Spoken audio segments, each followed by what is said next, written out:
Hello folks, welcome back to the AnyGames.ie podcast with myself Dave, and no Gav this week. He's needed a bit of time to recover after the Manchester United and Liverpool result last week. Very pleased was he with himself that he predicted the scoreline of that, and being a United fan, obviously delighted with the result, but knowing Gav as I do, he was more happy with the fact that he predicted that scoreline. I'm pretty sure he's forgotten that United even won the game, that he's that delighted with himself that he got that right. So he's off to get himself some ego therapy this week, and he will be back with us next week, and I'm sure humble as ever. But I am going to take it on this week as a solo flyer and probably have a shorter episode this week. I'm just going to talk a little bit about AnyGames.ie, and I'll do the Premier League preview as well at the end of the show and the predictions that we usually do every week. And there was just something I saw this week around funding for grassroots clubs, and I'll come back to that later on in the episode, and I'd like your opinions on that too. So I'll start quickly with AnyGames.ie and just talk about the platform and where we've come from, and just talk about where we want to go as a platform, as a podcast, as a website, and everything in between, and where we would like to go and things we would like to do and engage with this community that's been listening to us and following us across our socials. And to say as well, a really big thank you to anybody who's already been listening to us and following us across our social media platforms, or on Spotify, YouTube, TikTok, all the places you can find us, Instagram, Facebook. It's really appreciated, and we are really grateful for the feedback that people have been giving us, whether it's good or bad or indifferent. It all goes towards helping the podcast, and it all goes towards us making it a better platform for you to listen to. So yes, really thank you very much to anybody who's already following us, and share us out there with people you think might be interested as well, because as our community grows here and the community of people who are listening to us grows, we're going to be able to get out and start doing the things we really want to do with this platform and this podcast, which is getting out to clubs and getting out to people at football clubs across Ireland, and getting that engagement and hearing people's stories and hearing all about the clubs across the country. Even that in itself is an evolution of what the original idea for AnyGames.ie was. It was initially an idea that I had years ago when myself and Gav were organising the five-a-side football game, and it starts well. You have players coming every week, but then as time goes on, people drop out and you start getting games that are cancelled and stuff like that. And I had the idea then, or well, more of a wish then, to see something where you could go and look for a player for your game or look for a game in your area and stuff like that. So that's really where the first idea for this came from. But then life happens, and you have kids and time moves on and you don't do something, and then all of a sudden that idea disappears. You're not even playing football anymore, and life takes over. And so time moves on and you're not really involved with football anymore, or you're not really playing football anymore. You probably heard myself and Gav speak last week on episode 7 about our different times in football and our different degrees of experience with the game. But I suppose if you want to fast forward to March of this year, which is where I kind of first came back to this idea, and I was messing around with putting a website together, and it was nothing specific. I was just literally messing around with trying to put a website together and seeing how easy it would be, or difficult or whatever. And then in the middle of all that, I was like, well, if I'm doing this, and the idea of this football connector platform came back to me, and I was like, well, if I'm going to mess about putting a website together or learning how to try and put one together, why not actually make it useful, or make it something, or try to make it something. So that's where this came from. And the name AnyGames.ie just comes literally from when you were a kid, and you walk up to a group of lads, or someone walks up to you and they're like, "Any games, lads?" And literally that's it, AnyGames.ie, basically Any Games, lads. And that was the start of it this year. So after a couple of weeks of messing about with the site then, and finally been happy with what I had actually put together, I shared it out with a few people, a couple of friends, family, stuff like that, just to get a bit of feedback and see what they thought. And the feedback was fairly good, as you would expect from friends and family, I suppose, but that gave me enough encouragement to say, right, you know what, I'll try and start doing something with this. And that's where the social media stuff came in. Then I started doing some TikToks, trying to promote it, getting it on other social media platforms like X, Facebook, other kind of platforms, and getting it out onto community groups on these platforms and seeing if I can get some traction.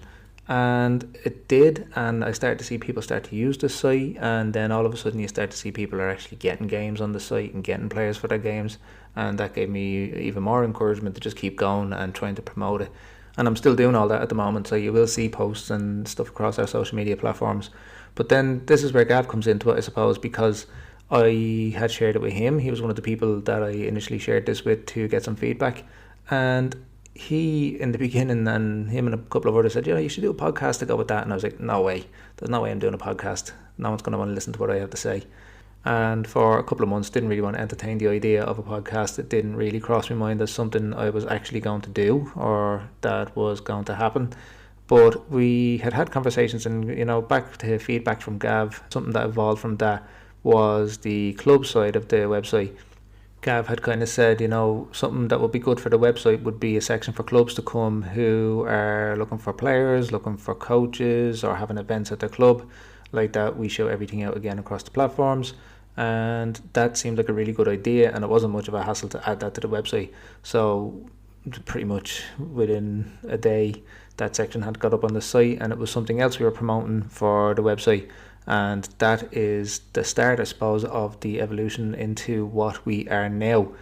It was with that the idea of a podcast then really did actually start to come back to me, because I thought, if we are going to be looking to help grassroots clubs promote things and get things out on that website, why not do a podcast that is focused on grassroots football and focused on amateur football in Ireland?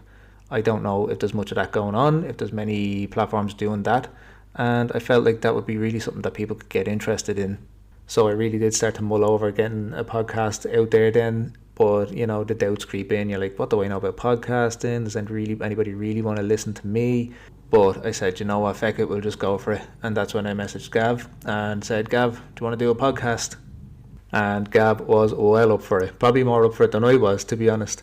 Within hours I was getting messages with microphones, ideas, things we can do with the podcast, things we can get for the podcast, spaces that we could use, all of that. Plus the fella just loves to talk. It's a great trait to have in someone who is going to be a co-host for a podcast. But my God, once you get him started on a topic, he can just keep going and going and going. You have no idea how many hours of editing I've done to cut Gav's points down from a half an hour to 10 minutes. I can say what I want about him. He's not here. It's great. But it is great to have him on board as the co-host of the podcast. It's great to have his football knowledge, and it's great that he's still involved with grassroots football as well. He's out there coaching and he's still involved. As for the AnyGames.ie platform and podcast, it's going to evolve over time with feedback and with other bits and pieces. And the first part of that you're going to see is coming in the next couple of weeks with our interview series, where we have some people coming in that we're going to interview. So keep an eye out for those coming up. And we're always going to be looking for people to speak to on the podcast. So anybody who's interested or anybody has anything they'd like to speak to about their clubs, as I said before, get in touch with us on AnyGames.ie or across any of our socials. And as you can notice now, we are an audio only podcast, but we are going to be switching to video in time. We have to get our equipment in place and a few bits and pieces sorted for that as well. Also, we want to get our rhythm with podcasting, and we figure audio only is the best way to do that. Kind of get used to a routine of recording and getting ourselves out there, and having people get used to our voice and get used to what we're doing and kind of evolve what we're doing and get really into our flow with this. And in time you're going to see other regulars come in and out of the show, and other faces and voices that you're probably going to get used to hearing as well over time with the podcast. Yeah, others who've been involved with the game on different levels over the years as well. So we look forward to getting them on and getting you acquainted with them. Yeah, so we're really excited for what's to come for the AnyGames platform and where we think we can bring it, and hopefully you are all here to join us on that journey. But I'll move on to something I want to speak about briefly, just something I saw in the last couple of days, and I'm just wondering what people's opinion on this is, because it's something I hadn't really heard of until I saw it during the week, and it's to do with a petrol service station provider who are running a funding initiative. It's gone from October 25 to March of 26, I think, but I think it's linked to like loyalty programs and stuff like that with the particular company. It seems to be open to all FAI Club Mark accredited grassroots clubs, and it seems like anybody signed up on the app or whatever are getting entered into draws where they're getting cash or equipment or whatever for their clubs. I'm just wondering, has anybody actually seen this, or has anybody signed up to it? And I'm just curious to see, has anybody received anything? Has anybody seen any benefits from this? It's not something I actually had heard of until the other day, and I'm just wondering, is this something that's actually beneficial to grassroots clubs, or is this just a company looking to get people signed up and using their product and hoping that they can get something from it? Because it doesn't seem like a loyalty program. It seems like more of a, shop with us and you might get something out of this. And I'm just wondering, has anybody used it? Has anybody seen any benefits from it? Like I said, I didn't really want to go too much into it. I was just curious to see had anybody actually heard anything or seen anything about this, because you have to download an app, you have to get registered, and it just seems like you have to run around in circles. Okay, and the reason they're doing it is that they have got a partnership with the FAI as well. So I'm just wondering, is it just more bluster or is it actually something worthwhile? So if you're anybody listening and you know anything about this, I'd love to hear about it and love to know if you've actually seen any benefits from this, or if you've benefited from it, or if your clubs benefit from it, So yeah, get in touch with us here in the comments, or drop over to AnyGames.ie and get in touch with us there and let us know. So moving on to a brief in the news section, and just want to speak briefly about Big Ange getting the sack at Nottingham Forest. Not something I think anybody listening here is surprised by. I think we all knew what was coming. We knew Chelsea were going to win that game the weekend, and we all knew that Big Ange was going to go. We've said this for a couple of weeks now, and we know what's going on there at Nottingham Forest, and it's not exactly a steady ship at the moment. It never felt like the right appointment, and it never felt the right job for Ange Postecoglou to take either. But now they've brought in Sean Dyche, which we also mentioned last week could be a possibility, and it was kind of rumoured last week. It seems like an appointment that's going to steady the ship there. And, Sean Dyche is a bit of a character as well, and I do wonder what will happen if the Forest owner starts to have issues with him. Would we end up in another Nuno situation? Big characters, and if things aren't going well, does that turn into another fallout? I'd like to see what happens there, but I do actually happen to think that Sean Dyche will come in and steady the ship there. It's not an exciting appointment though, and I think Forest fans might be a little bit disappointed by that, but they do find themselves in a position where they are well down in the table, and if Sean Dyche has proven anything over the years is that he can dig a team out of trouble.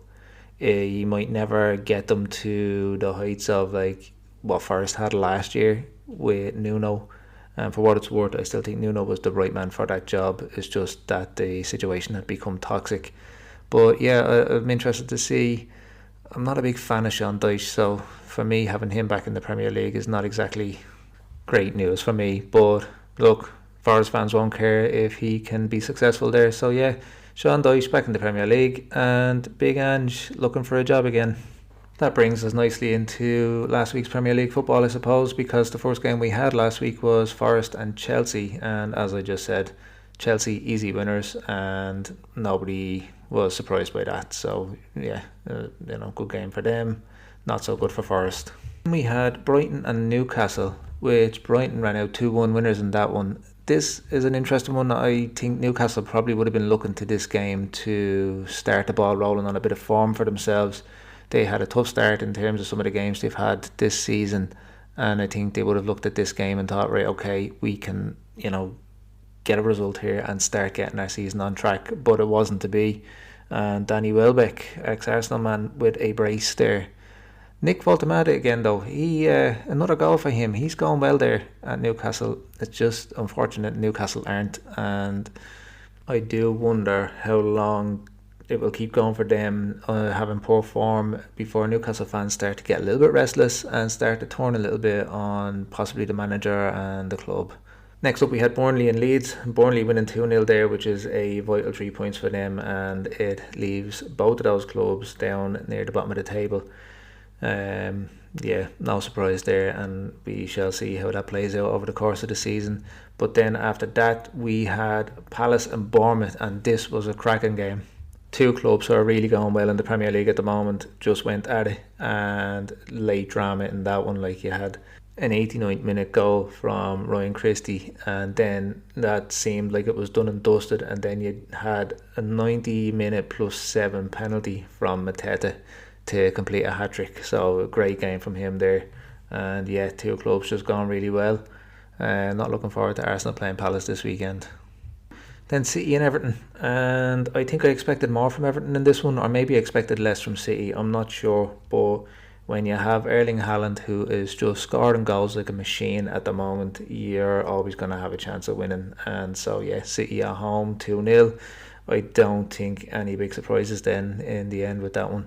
But I don't know about Gav had ruled City out, or Gav has said City aren't back this season. But as time goes on, I think you're looking at City maybe being up there as title contenders now this season.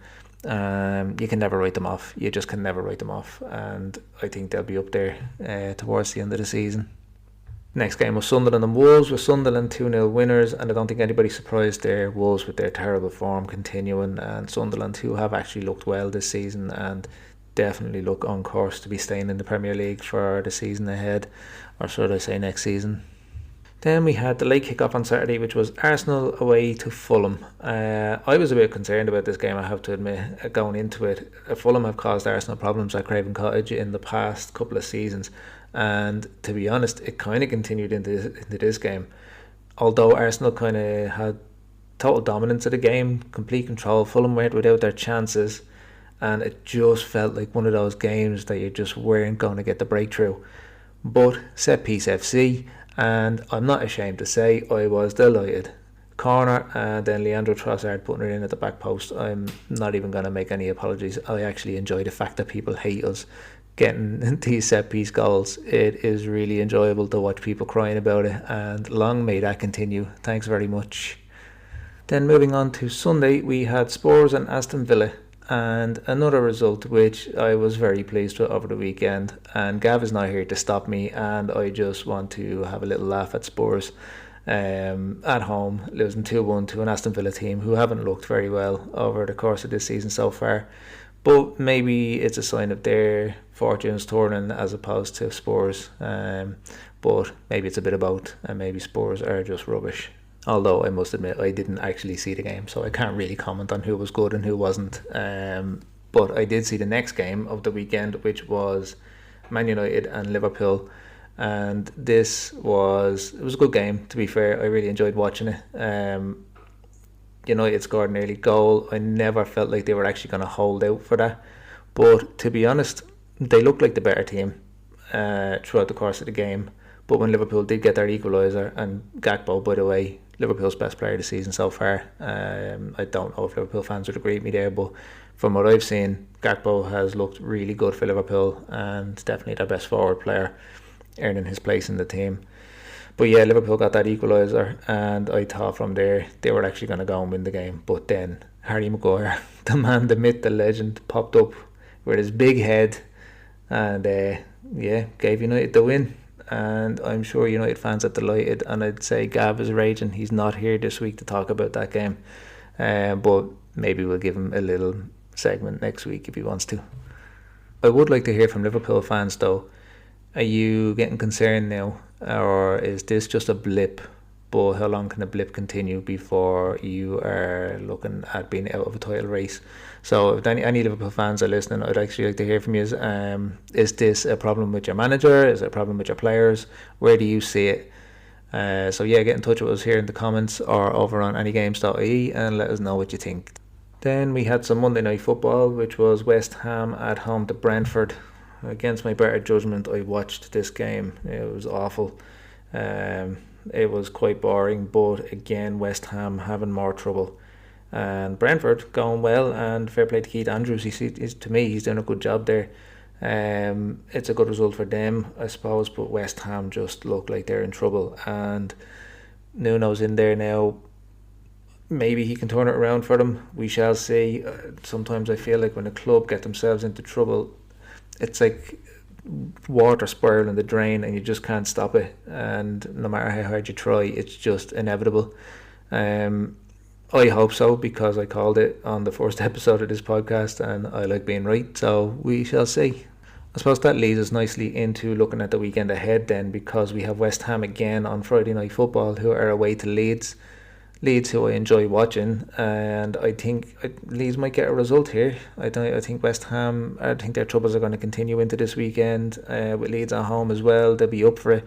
Didn't win their last game as well, and I do just like watching Leeds play, so I'm going to go Leeds win there, probably 2-0, 2-1 maybe. But yeah, moving on to Saturday then, we have Chelsea at home to Sunderland. Interesting game this one. Sunderland going well, but Chelsea at home I think might have too much for them. Chelsea are inconsistent though, and it will be interesting to see what happens there. I'm going to go Chelsea 2-0 as well. Then you have Newcastle, who are at home to Fulham, and I think this has to be Newcastle's game to turn around their fortunes. It's been bad for them, but I think they'll have to look at this game and think it's very winnable for them. I'd say Voltamato will get on the score sheet again there as well, and I think 2-1 maybe to Newcastle. I have home team scoring a lot of twos this week. Anyway, moving on to Man United and Brighton. Man United's tails are going to be right up after beating Liverpool, and they're at home now against Brighton. I think if United go and don't win this game or lose, I think your man won't have to cut his hair. I think he'll end up just pulling it out at this stage, because just when things look good for United, they always seem to go backwards. They're like Paula Abdul, 1 step forward, 2 steps back. But this is a big chance for them to start finding some form. They beat Liverpool, they go now beat Brighton, and you'll be looking at United and saying, you know what, I think they're actually starting to turn a corner. So interesting one there. And do you know what, I fancy United. I think they'll win it. I won't go with a score, but I do feel like they'll win that game. I can't go with a score because I just can't predict United at the moment. Any United fans out there listening, if you want to get involved here, let us know what you think. Drop into the comments. Is this a game for you now to really staple the fact that you are turning a corner and things seem to now be looking up for Amorim, or do you think that this could be another banana skin because like Brighton are a good side? So let us know what you think. Any United fans, let us know what you think for your game against Brighton the weekend. Then moving on to an 8 o'clock kickoff on Saturday, which is Brentford at home to Liverpool. I will say surely Liverpool don't lose this game. Surely they go out and win it. They've had a bad run of form, but as of recording tonight, it's Wednesday, and they went out in the Champions League and they absolutely smashed Eintracht Frankfurt. I think it was 5-1 in the end. So I think maybe some frustrations taken out from Liverpool there on poor Frankfurt. But I think maybe Brentford could suffer the same fate this weekend, and I think Liverpool will be comfortable winners there. Moving on to Sunday then, and the first game of that day is Arsenal and Palace. And this is another one that concerns me, although we are at home at the Emirates, so I do fancy us to win it. And coming off the back of smashing Atletico midweek as well, Arsenal will be very confident of this one. I'd say 20th minute corner to break the deadlock, and then we'll go on from there. I do fancy us to beat Palace, although it's a tough game, and Palace are going well as well. But I think Arsenal will probably have a bit too much for them at home, and we'll run out winners there. Then moving on, we have Villa at home to Man City. Interesting game this one, because Man City, like I said, Haaland just keeps scoring. But Villa at home, and they seem to be finding some form now, and they had a good result last week, albeit against a bad team, but still a good result for them. They look like they're finding a bit of form again. Do you know what? I'm going to say draw. I'm going to say a draw on this one. I think Villa might cause an upset there for City, and that's probably just me being optimistic and hoping Arsenal can pull some distance between City and themselves. But moving on to the next game then is Bournemouth and Forest. Bournemouth are going to win this one. I think Sean Dyche will be in there only 5 minutes at Forest, so Bournemouth are going well, and I think that they'll probably win that one, probably handy 2-0 or something like that. Wolves and Burnley then next, which is a proper relegation battle, although Wolves are just so bad at the minute. I can't pick anybody to not beat them. So Burnley, I think Burnley will win that one. And then the final game of Sunday then is Everton and home to Spurs, and I like Everton at home this season. I think they look strong in their new stadium. So I think I'm going to give Everton that one. I think Jack Grealish will probably have a good game there again. He just seems to be going very well there, and things seem to be working out with Everton for him, and I think he will end up staying there. I'm going to say an Everton win, because as long as this podcast goes, you will never hear me predict the Spurs win, even when they're playing Wolves.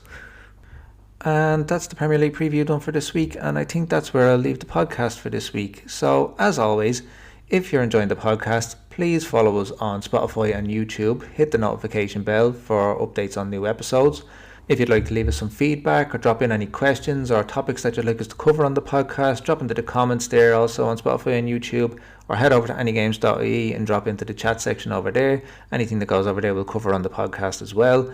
You can follow us on any of our social platforms. We're on Facebook, X, Instagram, TikTok, and you'll find us over on all of them on some variation of AnyGames.ie or AnyGames.ie.